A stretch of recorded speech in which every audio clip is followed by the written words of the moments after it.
They say hotels have secrets in the walls. But the Grand City Hotel's biggest secret didn't live in a vault or a penthouse suite. It pushed a mop long before sunrise and could outsmart half the managers before his first break. That secret? His name was Jerome, and nobody saw him coming. If you had asked any regular at the Grand City Hotel to name the staff, you'd get the same answers. Marcia at reception, Tony the night manager, Chef Bianchi. But mention the tall, quiet janitor in blue coveralls, Jerome, and you'd get blank stares, or maybe a shrug. Not because he was unfriendly. Jerome simply blended in, as invisible as polish on the marble floors he buffed every morning. He started work before the sun even threatened the skyline. The city outside was silent, but inside, Jerome made his rounds, emptying bins, scrubbing streaks off the glass doors, glancing at the crystal chandeliers with wary respect. He'd already hit his head on them twice that week. If he timed things right, he could finish a whole floor before the earliest risers stirred. Corporate warriors, conference guests, the odd celebrity who just wanted anonymity. All of them walked right past him.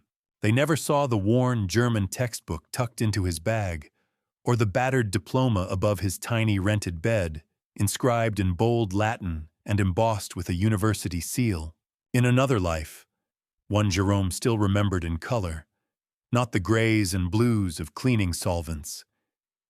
He'd stood at the front of a lecture hall in Lagos, discussing Goethe's use of irony in Faust, or translating medical documents for hospital staff who needed every word to be precise. That diploma? First-class honors in applied linguistics. But in this city, in this building, none of it seemed to matter. Here he was just the janitor. If he spoke, people heard the accent, never the insight. Jerome didn't complain. Complaints didn't pay rent or get you an extra shift. He shared a cramped apartment with 3 other immigrants, and every morning, as he polished the mirrors in the lobby, he silently conjugated verbs and built sentences in his mind, determined to never lose the languages he loved. The hotel itself was an organism with its own moods and schedules, and Jerome knew them all. He could predict which business travelers would ask for a second towel before breakfast, which managers sneaked cigarettes in the staff courtyard, and even which guests secretly pocketed the miniature shampoos from the executive suites. He knew when the elevators would jam and how to fix them, though nobody ever asked, and which light bulbs were due to burn out. He also knew how it felt to be ignored. But Jerome watched, and he listened. On a Wednesday that began like any other, Jerome's world shifted. The lobby was humming with the usual harmless chaos. Clacking heels, the faint whir of a suitcase, the polite monotony of Marcia greeting guests with the same practiced smile. Jerome was kneeling at the base of the grand staircase, cleaning a stubborn coffee stain from the carpet, when he heard it. A voice raised in frustration, slicing through the ambient noise. A man in a perfectly cut coat, broad-shouldered, expensive shoes, was berating the young woman at reception. His German, loud and awkward, bounced around the marble like it didn't quite belong. Ich verlange eine Anpassung des Komfortniveaus. The guest boomed, gesturing impatiently.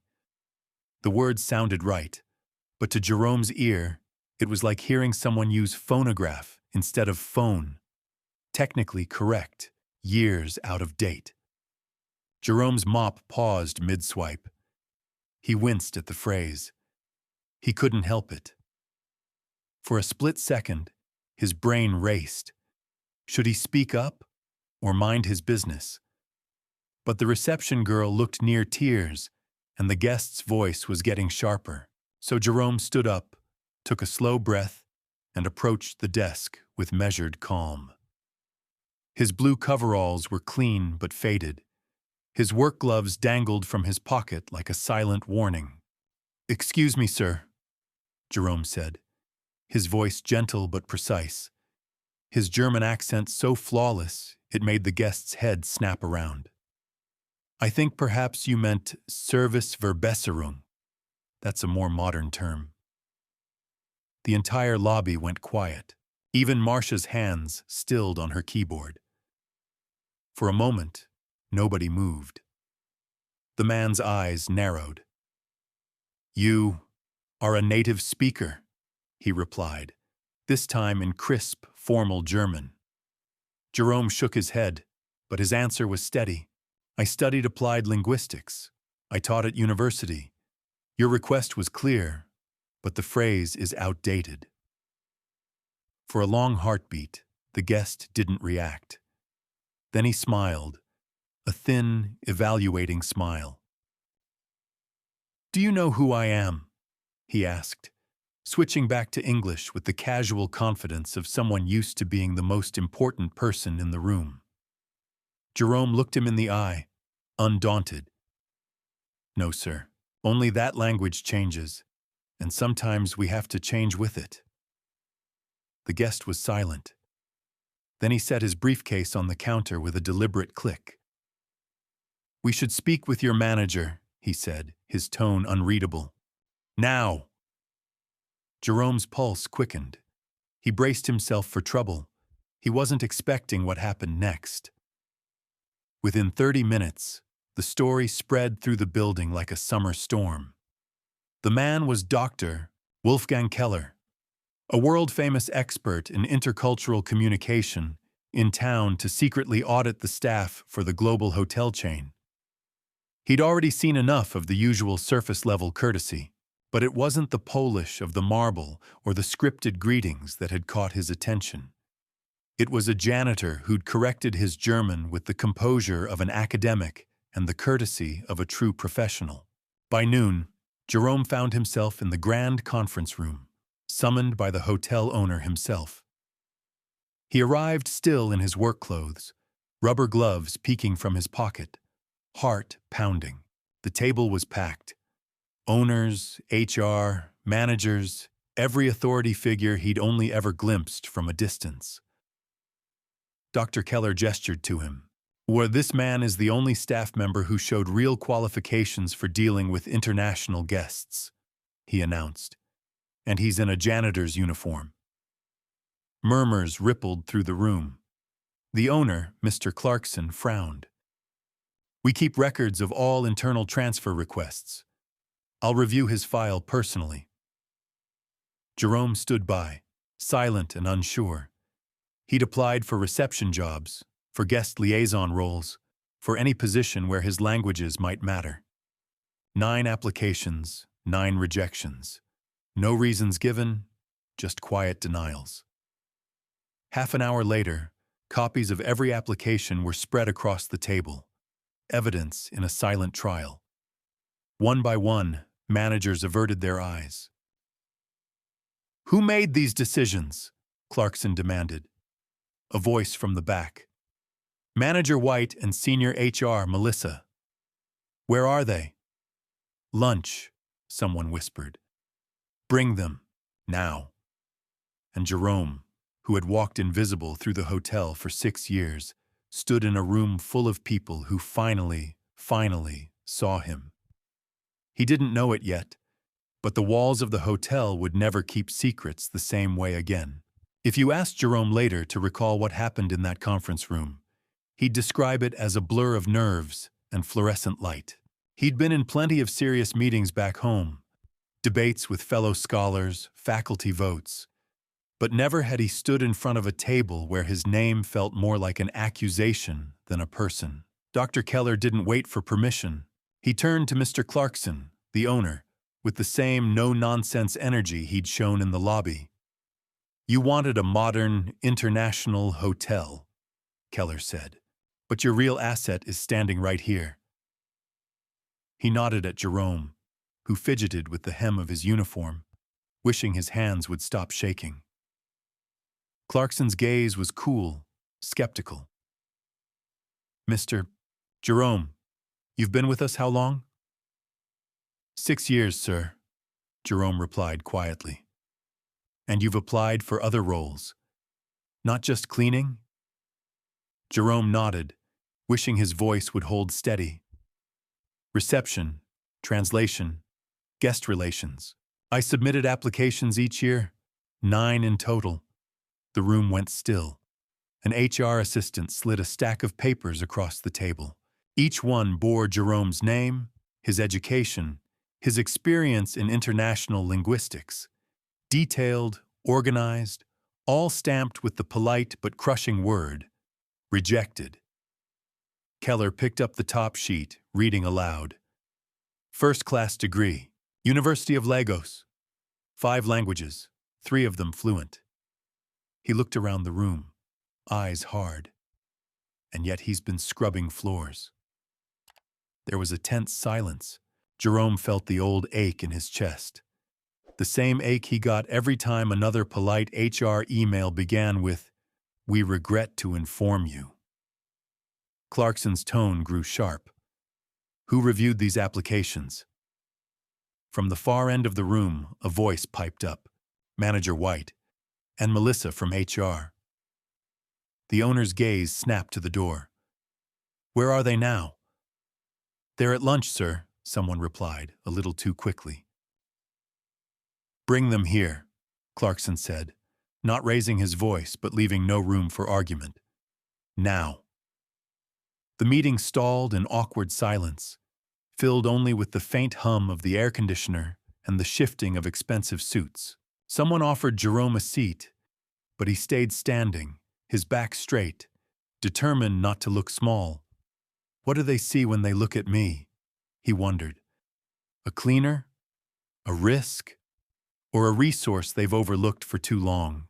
15 minutes later, White and Melissa returned, still chewing, their faces confused as they walked into a room of unsmiling faces. Melissa's eyes flicked from the table to Jerome and back, her expression unreadable. White, who always greeted Jerome in the halls with a hurried, "Hey man," looked like he wished he were anywhere else. Clarkson wasted no time. Did you review these applications?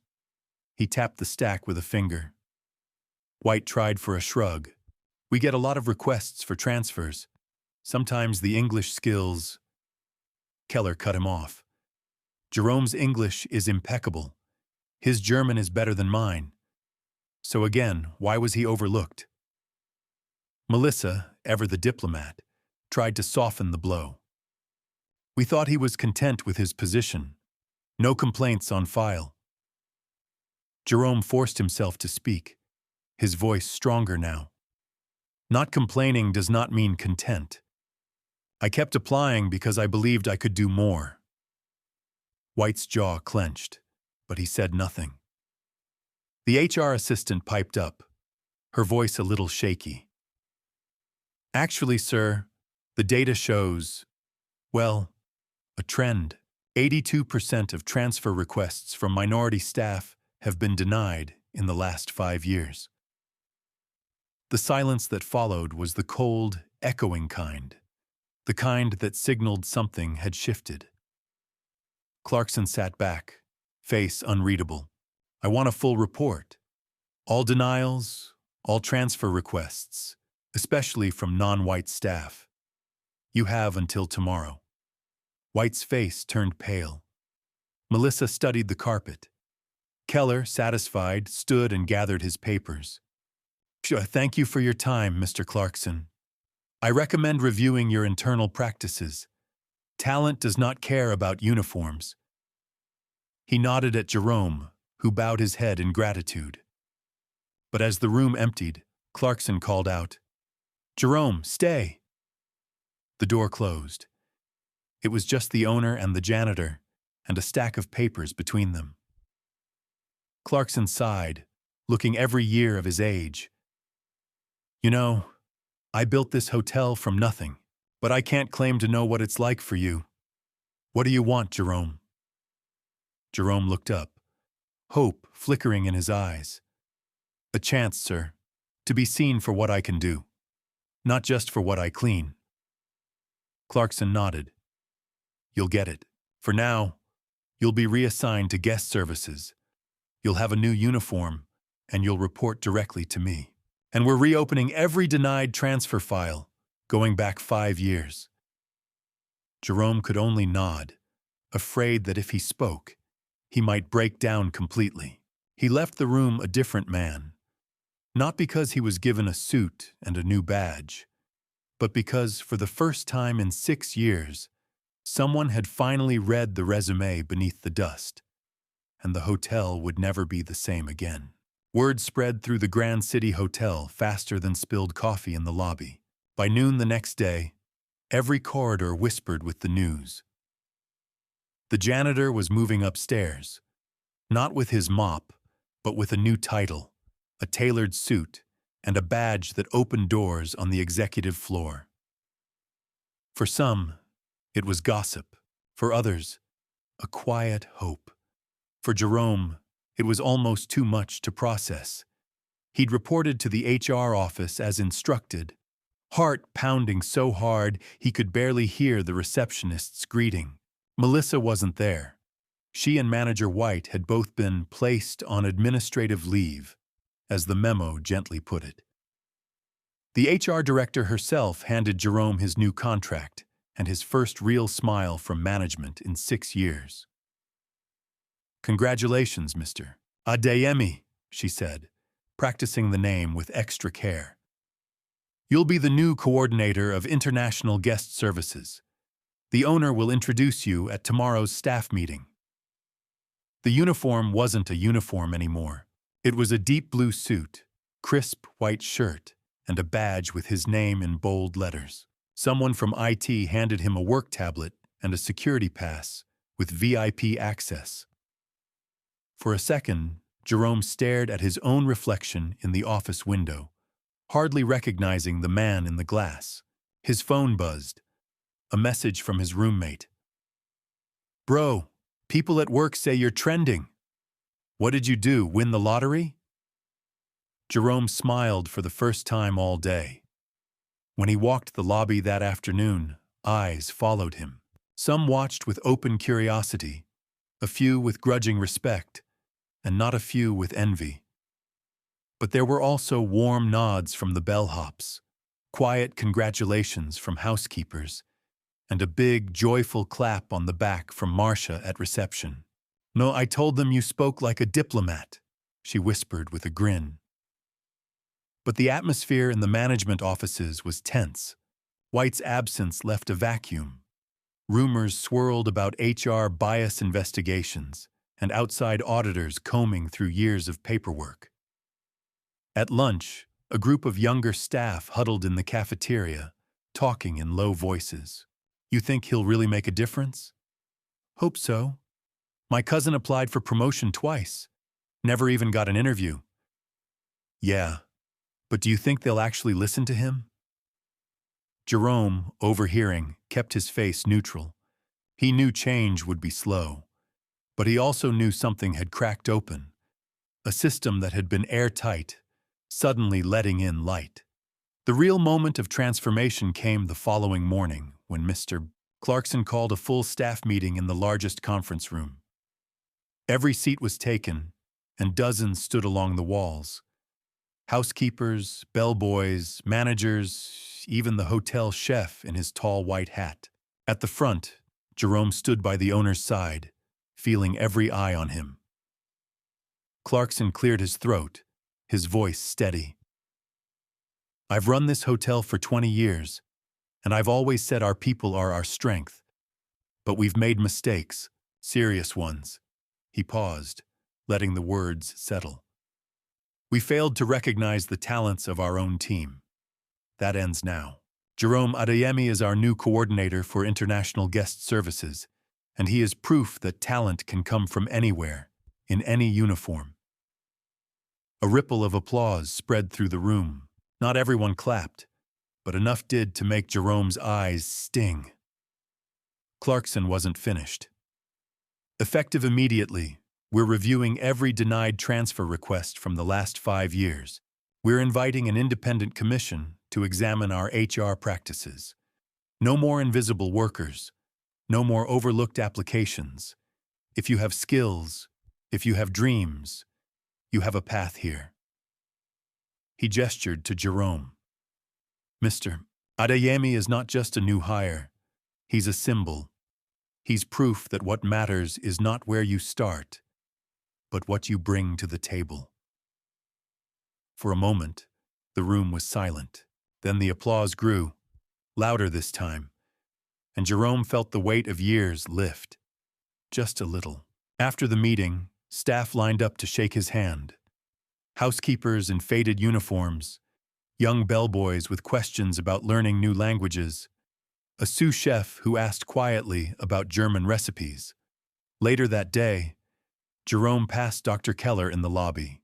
The professor gave a small, respectful nod, the kind one scholar gives another. Jerome smiled back. He'd spent years speaking to mirrors, reminding himself of conjugations and cases. Now, for the first time, he could speak, and people listened. And on the wall beside the staff elevators, a new photograph was pinned up.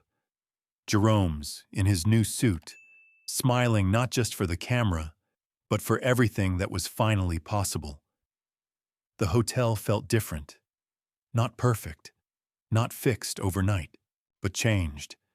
Because one unnoticed voice had finally been heard, and nobody, not even Jerome himself, could imagine the Grand City Hotel going back to the way it was before.